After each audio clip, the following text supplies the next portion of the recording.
இனிய உறவுகளுக்கு அன்பான வணக்கம். நல்லா இருக்கீங்களா? சரி, ஒரு சின்ன ஆத்திச்சூடி செய்யுள். தொன்மையை மறவேல், தொன்மையை மறவேல். அதாவது தொன்மை மறவேல் அப்படின்னா தொன்மையானது, பழமையானது, பாரம்பரியம் மிக்கது, இதுதான் தொன்மை. ஏற்கனவே இருந்த நிலையை நாம் மறந்துவிடக்கூடாது. ஏற்கனவே இருந்த பாரம்பரியத்தை, வரலாற்று நிகழ்வுகளை நாம் மறந்துவிடக்கூடாது. நாம் கடந்து வந்த பாதையை எப்பொழுதும் மறக்கக்கூடாது. இன்னொரு பொருள் பழைய நட்பை நாம் மறந்துவிடக்கூடாது அப்படின்னு ஔவையார் சொல்கிறாங்க. ஓகே, இப்போது ஒரு சின்ன கதை. இது வாரியார் சுவாமிகள் ஒரு சொற்பொழிவில் சொன்ன ஒரு சின்ன கதை. ஒரு மன்னன் நல்லாட்சி செய்து வரான்.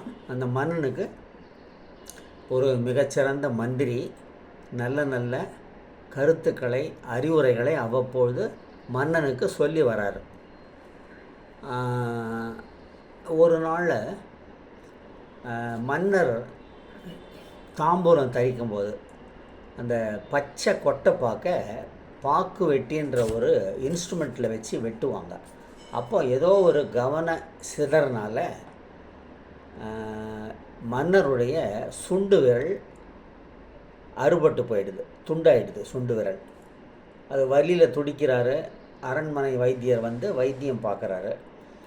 அப்புறம் முக்கியமான அதிகாரிகள் மற்றவர்கள்லாம் அனுதாபத்தோட மன்னரை விசாரிச்சுட்டு போகிறாங்க. மந்திரி மட்டும் வரவே இல்லை. மந்திரி மன்னனுக்கு உற்ற நண்பன் கூட, அவர் வரல. அடுத்த நாள் காலையில் அரசு சபை கூடுது, எல்லோரும் வராங்க. மந்திரி அங்கே வராரு. மன்னன் கேட்குறாரு, நேற்று அத்தனை பேர் என்னை பார்த்துட்டு போனாங்க, என்னுடைய விரல் துண்டாயிடுச்சு, நீங்கள் மட்டும் ஏன் வரலன்னு சொல்லி மந்திரியை கேட்குறாரு.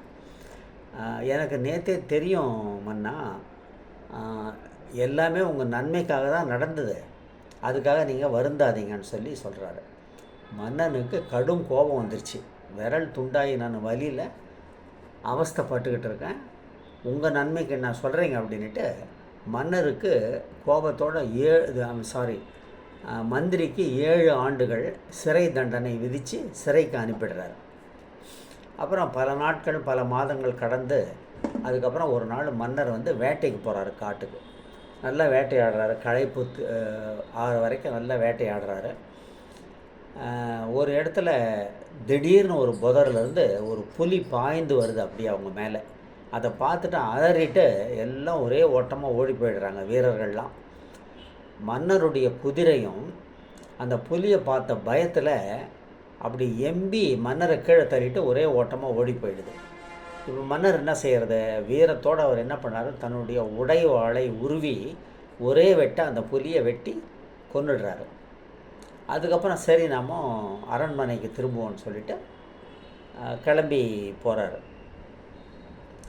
அந்த நேரத்தில் நூற்றுக்கணக்கான ஆதிவாசி மக்கள், அவர் ரொம்ப தொலைதூரம் வந்துட்டார் அவர் நாட்டிலேருந்து. ஆதிவாசி மக்கள் அவரை சூழ்ந்து கொண்டு அவரை தூக்கி கொண்டு அவர்களுடைய தலைவர்கிட்ட கூட்டிகிட்டு போகிறாங்க.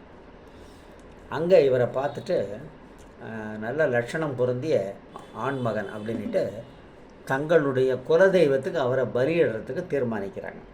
அந்த பலியிடுற நேரத்தில் அவருடைய கழுத்தை வெட்டும் போது அந்த தலைவர் பார்த்துடுறாரு. அதாவது மன்னருடைய ஒரு கையில் சுண்டு விரல் அறுபட்டு போயிருக்கு அப்படின்னு பார்த்துட்டு நிறுத்துங்கன்னு சொல்லிவிட்டு, குறையுள்ள மனுஷன் இவரை நம்ம குலதெய்வத்துக்கு பலி கொடுக்கக்கூடாது, வேண்டான்னு சொல்லி நிறுத்திட்டாங்க. அப்புறம் மன்னர் வந்துடுறாரு, தப்பிச்சு அரண்மனைக்கு வந்துடுறாரு. வந்த உடனே அன்னைக்கு மந்திரி என்ன சொன்னார், மன்னா எல்லாம் உங்களுடைய நன்மைக்கு தான் அப்படின்னு சொன்னார். அதை நினச்சி எவ்வளோ மதியோகியான ஒரு மந்திரி அப்படின்னு அவரை சிறையிலிருந்து விடுதலை பண்ணி கூட்டிகிட்டு வாங்கன்னு சொல்கிறாரு. வந்த உடனே நீங்கள் சொன்னது உண்மைதான் மந்திரி, இப்படியெல்லாம் நடந்தது, அது நன்மைக்கு தான் அப்படின்னு தெரிஞ்சுக்கிட்டேன் அப்படின்னு அவரை கட்டி தழுவி நன்றி சொல்கிறாரு. அப்புறம் கேட்குறாரு, மதி யூகி ஆகிய நீங்கள் அடுத்தது என்ன நடக்க போகுதுன்னு யூகிச்சு எனக்கு சொல்கிறீங்க. ஆனால் உங்களை ஏன் இறைவன் வந்து சிறையில் வைக்க நேர்ந்தது, என்ன சொல்லுங்கன்னு கேட்குறாரு. அதுக்கு மந்திரி சொன்னார், மன்னா, புலி வரும்போது உங்கள் சேவர்களெல்லாம் உங்களை விட்டுட்டு ஓடிட்டாங்க. ஆனால் நான் அங்கே இருந்திருந்தா உங்களை விட்டு ஓடி இருக்க மாட்டேன், உங்கள் கூடவே தான் இருந்திருப்பேன். அவ்வளோ விசுவாசம் உள்ள ஆள் நான்.